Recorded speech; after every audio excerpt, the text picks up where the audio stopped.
नमस्कार दोस्तों, मैं आपका दोस्त सुमेर आपके सामने प्रस्तुत हूँ। दोस्तों, उम्मीद करता हूँ कि आप लोग अच्छे होंगे। क्यों भाई, अच्छे तो हो? ठीक है। आज हमको करने वाले हैं क्या, प्रकाश का चैप पार्ट नंबर 2।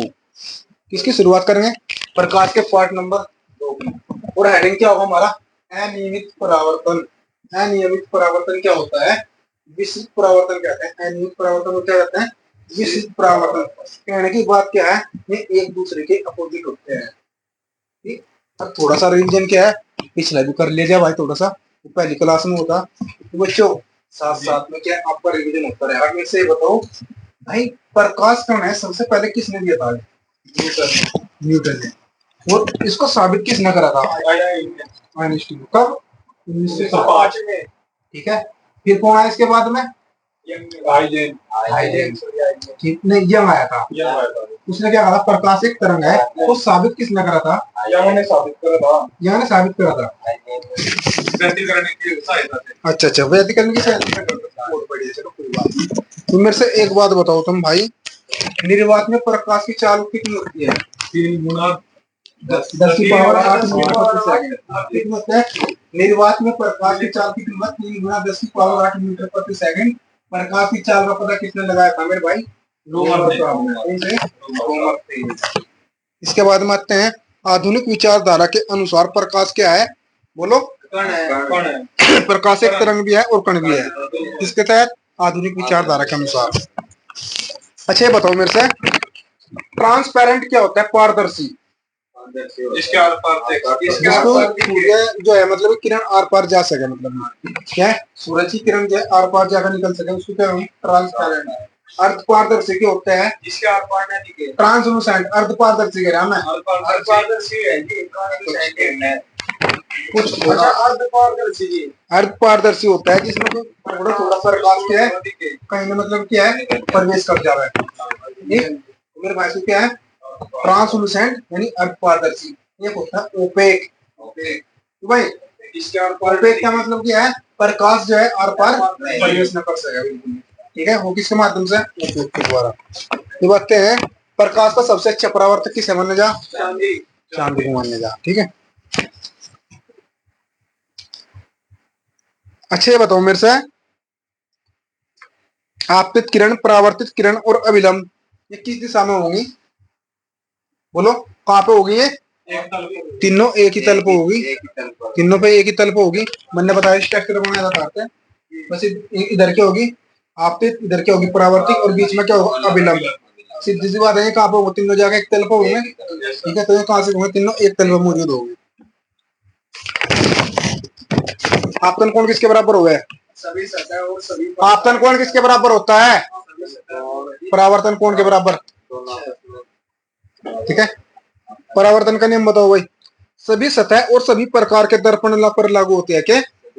परावर्तन का नियम किस पर लागू होता है?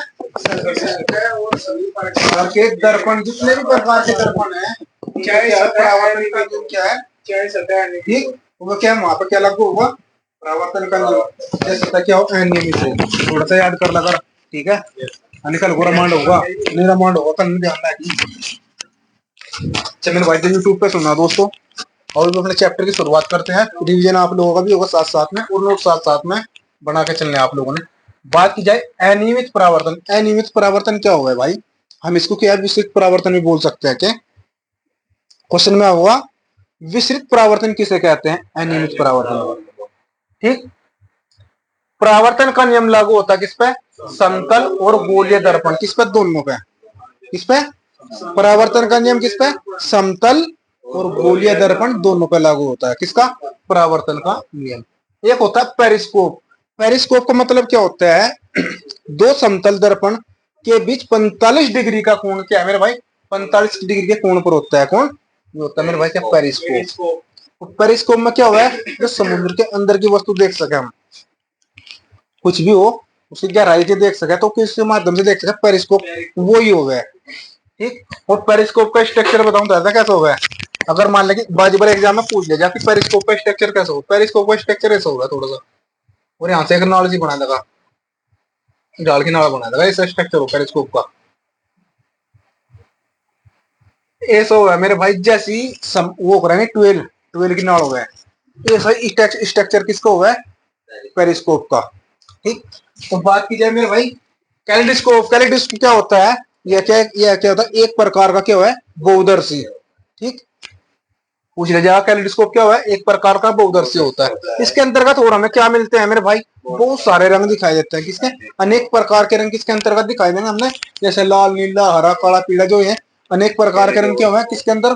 कैलिडोस्कोप के अंतर्गत। ठीक। बात की जाए दर्पण, दर्पण कितने प्रकार के होते हैं? दर्पण होते हैं दो प्रकार के, एक समतल दर्पण, एक अवतल दर्पण। ठीक। समतल दर्पण, समतल दर्पण क्या होता है? समतल दर्पण क्या हुआ है? इसमें पूरी लंबाई को देखने के लिए कम से कम वस्तु की लंबाई का क्या होना चाहिए? आधा होना चाहिए। ये भी एक बात बता, वस्तु की लंबाई का क्या बोला इसने? आधा होना चाहिए। अगर वस्तु की लंबाई कितनी है? 5 मीटर है, तो हमारी लंबाई कितनी होनी चाहिए? 2.5 मीटर होनी चाहिए। ठीक। एग्जाम्पल के तौर पे, जरूरी नहीं वहां 4 से 10 भी दे सके, 5 दे दी, कुछ भी दे सके, तो उसका क्या है? उसका आधा होना चाहिए। तो इसके बाद में कह रहे हैं भाई क्या है? ये क्या है? एक वस्तु है। तो मेरे भाई क्या है? हम समतल दर्पण के बारे में पढ़े, तो आज समतल दर्पण के बारे में बता दिए। हमारे पास क्या है? ये क्या है? स्ट्रक्चर बना हमने किसका? इसको क्या है मेरे भाई? एक वस्तु है ये। ठीक। और ये हमारे पास क्या है? एक समतल समतल दर्पण है। ये क्या बनाया? दर्पण बनाया हमने, समतल दर्पण। और ये क्या है हमारे पास भाई? प्रतिबिंब है। ठीक। तो हमारे पास किसका स्ट्रक्चर है? प्रतिबिंब का स्ट्रक्चर है। अगर तूने बता, अगर वस्तु की दूरी 20 मीटर प्रति सेकंड तक है मेरे भाई, क्यों भाई? है तो कितने, तो समतल दर्पण पर कितनी होगी? 2 मीटर प्रति सेकंड। अगर यहां से कितना होता है? यहाँ 2 होता, तो यहाँ से कितना होता? डबल होता, 4 होता। तो ये इसका स्ट्रक्चर था, मैंने बताया था कि भाई अगर वस्तु की दूरी मेरे भाई 10 सेंटीमीटर है, तो यहाँ कितनी होगी प्रतिबिंब की? यहाँ भी कितनी होगी? 10 सेंटीमीटर होगी, आपस में बराबर होगी। ठीक। तो बात की जाए जो तो मेरे से एक बात हो, जिस दर्पण है, दर्पण के पीछे का जो प्रतिबिंब होगा वो कैसा होगा? काल्पनिक प्रतिबिंब बनेगा। ठीक है। दर्पण के पीछे कैसा प्रतिबिंब बनेगा? काल्पनिक प्रतिबिंब। ठीक है। और दर्पण के सामने दोस्तों किसके? समतल दर्पण की बात कर रहे हैं हम। समतल दर्पण के पीछे कैसा प्रतिबिंब बनेगा? काल्पनिक प्रतिबिंब। इसके बारे में चल रही बात है, समतल दर्पण के बारे में। समतल दर्पण के पीछे कैसा प्रतिबिंब बनेगा? काल्पनिक प्रतिबिंब बनेगा। और बात की जाए इसके आगे कैसा प्रतिबिंब बनेगा मेरे भाई? वास्तविक प्रतिबिंब। समतल दर्पण के आगे वास्तविक, और समतल दर्पण के पीछे काल्पनिक। तो भाई पीछे काल्पनिक, आगे वास्तविक। ध्यान रखना बिल्कुल अच्छी तरीके से, कहीं कहीं बार एग्जाम में क्वेश्चन। ठीक। प्रतिबिंबों की संख्या क्या होती है? विषम होती है मेरे भाई। ठीक है। और इसका सूत्र क्या होता है? 360/थीटा। ठीक है। तो एक बात बता, हमारे पास कुछ समतल दर्पण है, उनके बीच का कोण कितना है? 90 डिग्री है। और उसमें पूछ लीजिए आप लोगों से कि वो प्रतिबिंबों की संख्या बताओ। मैंने सबसे पहले क्या बताया? जितने प्रतिबिंब होंगे उनके प्रतिबिंबों की संख्या क्या होगी? विषम संख्या होगी, ना कि सम। जितने भी होंगे निकल कर क्या होंगे? विषम ही निकल कर होंगे। अगर मान ले कि मेरे पास प्रतिबिंब क्या है मेरे भाई, दो समतल दर्पणों के बीच का कोण कितना है? 90 डिग्री है, तो इनके प्रतिबिंबों की संख्या कितनी होगी दोस्त? भाई सीधी सी बात, हम इसको 360/90 होगी, तो कितनी हुई? 4 है। लेकिन 4 तो हमारा आंसर नहीं है। 4 - 1 विषम करनी भाई। 4 - 1 कितनी? प्रतिबिंब की संख्या 3 हुई। न्यूमेरिकल बनाए इनसे क्वेश्चन में। एक क्वेश्चन बता, इसके आगे तुम कितने भी क्वेश्चन बना सको इसमें। ठीक। अगर मान लगी दो समतल दर्पण है, उनके बीच का कोण मेरे भाई कितना है? 90 डिग्री है, तो कितने बनेंगे प्रतिबिंबों की संख्या? 4। ठीक है। एक सूत्र यूज और लिख रखा मैंने मेरे भाई का, 360/θ-1। अगर 40 डिग्री है, कितना बनेगा बताओ? 4 - 4 = 36। तो सीधी सी बात है, 9 प्रतिबिंब बनेंगे। और मेरे भाई कितने हैं? ये तो मैं एक बात बताऊं, अगर मान ले कि 30 डिग्री का कोण है, तो कितने बनेंगे? अगर दर्पण के बीच में क्या है? 30 डिग्री का कोण है, कितने बनेंगे? कितनी बार डिवाइड हुआ? 12 बार। लेकिन मैंने क्या बताया? विषम। तो 12 में से एक गए, कितना बचा मेरे दोस्त?